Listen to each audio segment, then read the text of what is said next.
ត្រនំហាត់ថាលើកគុំហើយអូនសេរីស័យហើយ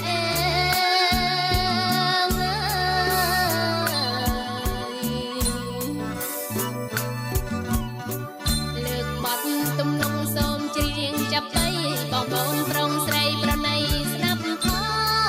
ងហើយបងប្អូនប្រុងស្រីប្រណីស្ដាប់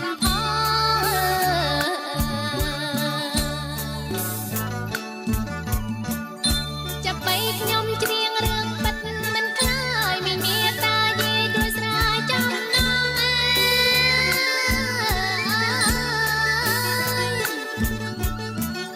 រឿងគ្រួសារមួយធ្លាប់សងកន្លងឲ្យលើសៅមងបែកបាំងឃ្លាតឆ្ងាយ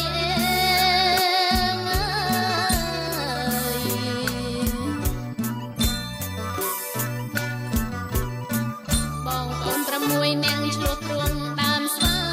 ពីពុកម្ដាយយាយហើយនឹងប្រាហើយ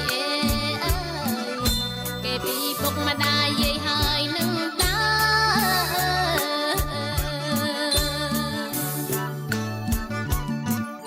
ទាំងមួយឆ្នាំមួយក្រែមួយរួមគ្នាពេលមានគ្រួសារបែកបាក់គ្នាហើយ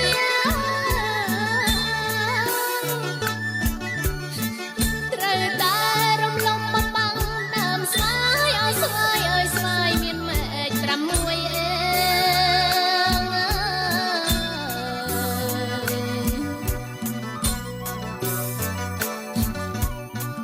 អែកខ្មៅកំសត់កើតទុកកើតព្រួយស្វាយម៉ែក6ក្អែកទៅតបទុំនៅ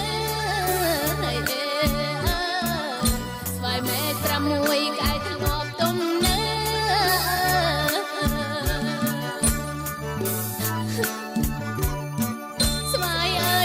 ស្វាយធ្លាប់តែសុខុមសែកនីងរលំគេកម្មអ្នកហើយ